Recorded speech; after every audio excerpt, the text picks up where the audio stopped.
Hi, my name is Sinjin Kroener, and today I'm going to give you a summary on Buddhism. We're going to talk about the symbols involved in Buddhism. We're going to talk a little bit about the founder, Siddhartha Gautama, also known as Buddha. We're going to talk about the major beliefs of the religion and also the divisions, more specifically the three rafts. First, we're going to start off with the symbols. And the first symbol that we're going to talk about is the wheel. So the wheel represents the teachings of the Buddha and the cycle of life, death, and rebirth, also known as samsara. Each of these often symbolizes the aspects of the Buddha's teachings, like the Eightfold Path to Enlightenment. Next is the lotus. The lotus flower stands for purity, enlightenment, and self-regeneration.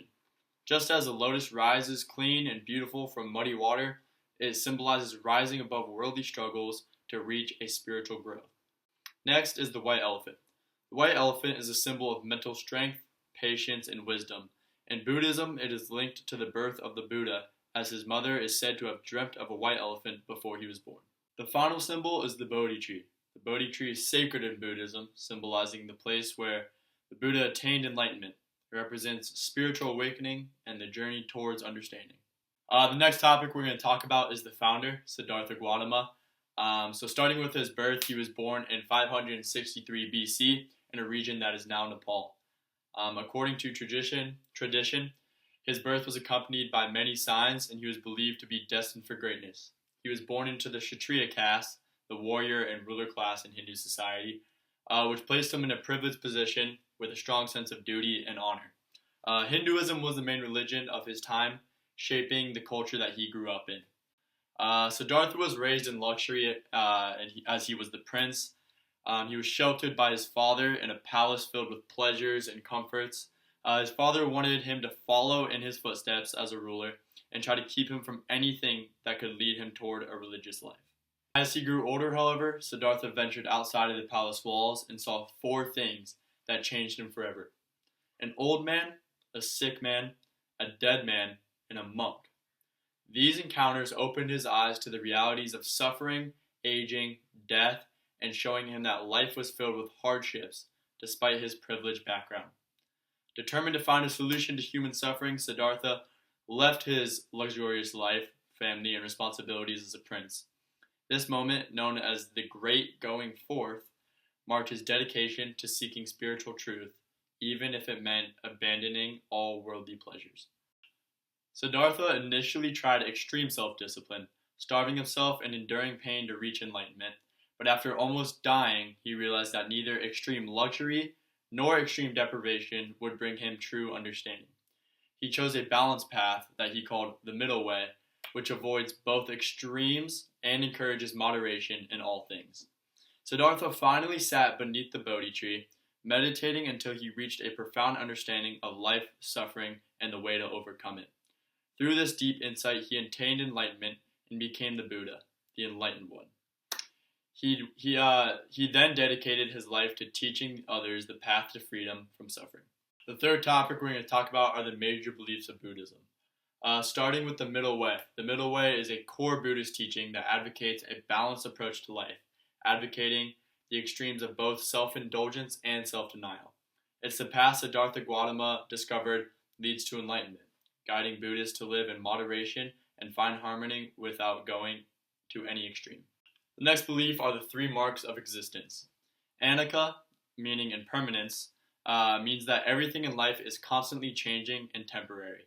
Nothing remains the same forever, so attachment to things can lead to suffering. The next one, dukkha, which means suffering, talks about how life is inherently unsatisfactory or involves suffering. This isn't necessarily negative, but it's a reality that helps people seek deeper meaning. Anatta, which also means no self, is talking about how there is no permanent, unchanging self or soul. The self is a collection of changing physical and mental components, not an independent entity. Third belief are talk about the three jewels. So one is the Buddha, the enlightened teacher who shows the path to liberation. Taking refuge in the Buddha means seeing him as a guide and a role model. Second is the Dharma, the Buddha's teachings, which offer insight into reality and the path to enlightenment. Taking refuge in the Dharma is trusting in these teachings to lead towards freedom. The third is the Sangha, the community of Buddhists, including monks, nuns, and lay people who support each other on the path. Taking refuge in the Sangha means relying on the community for guidance and support. Next is karma, samsara, and nirvana. Starting off, karma means the moral laws of cause and effect, where a person's actions, good or bad, influence future experiences. Karma affects the cycle of rebirth and impacts the journey toward enlightenment. Samsara is the circle of birth, death, and rebirth, in which beings are reincarnated according to their karma. Samsara is seen as a state of suffering from which Buddhists seek liberation.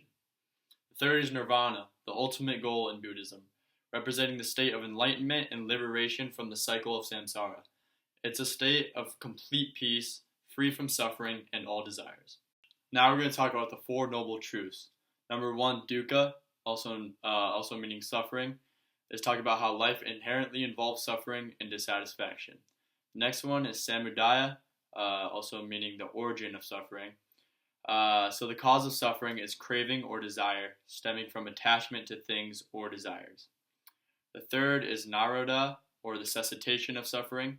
And this talks about how suffering can end if one overcomes desire and attachment. The third is magga, also meaning the path to the cessation of suffering. This is talking about how the Eightfold Path provides a way to overcome suffering and achieve enlightenment. These truths form the foundation of Buddhist practice and understanding, guiding followers to the path to nirvana. The final belief we're going to talk about are the 5 precepts. So for all Buddhists, you have to avoid these 5 things. You have to avoid harming living beings, taking what is not freely given, sexual misconduct, false speech, and intoxicants that cloud the mind. Now these are additional precepts for monks and nuns. You have to avoid eating after noon, avoid entertainment like music or dancing, you have to avoid using luxury beds, and finally, avoid accepting money. The final topic we're going to talk about are the divisions of Buddhism, more specifically the 3 rafts. So the first raft is Theravada, the way of the elders. So the focus of this really centers on the individual journey to enlightenment, emphasizing personal wisdom and self-discipline. Next, the emphasis of Theravada. Meditation and a monistic life are highly valued, with followers aiming to follow the original teachings of Buddha as closely as possible. Now, the ideal type. The Arhat is the ideal figure in Theravada, representing someone who has achieved enlightenment through dedication, discipline, and meditation, reaching nirvana and freeing themselves from rebirth. The next raft is the Mahayana, or the Great Vehicle. The focus of this really focuses on collective salvation and compassion, aiming to help all beings reach enlightenment rather than focus on only individual enlightenment. It emphasizes the Bodhisattva path, where enlightened beings, bodhisattvas, delay their own nirvana to help others achieve liberation. So the ideal type, the bodhisattva, is the Mahayana ideal, embodying selfless compassion. Bodhisattvas dedicate themselves to serving others and guiding them along the path to enlightenment. The final raft and the final thing we're going to be talking about today is the Vajrayana, also known as the Diamond Vehicle. So the Vajrayana is known as the Tantric Buddhism, or the Diamond Vehicle, named for its powerful and direct approach to enlightenment. The common belief, Vajrayana Buddhism believe enlightenment can be achieved in a single lifetime by using specific practices to harness and transform desires and energy into spiritual progress. The practices in this include mantras, which are sacred phrases or chants believed to help focus the mind and connect practitioners to higher social energies. Mudras, which are hand gestures or movements that have symbolic meanings and are used to channel spiritual energy. Then you have mandalas, which are visual representations, often circular and intricate, used as meditation aids to guide practitioners to enlightenment. And fourth is tantric rituals, advanced spiritual practices that aim to transform ordinary experiences and desires into paths toward enlightenment. The role of the Dalai Lama.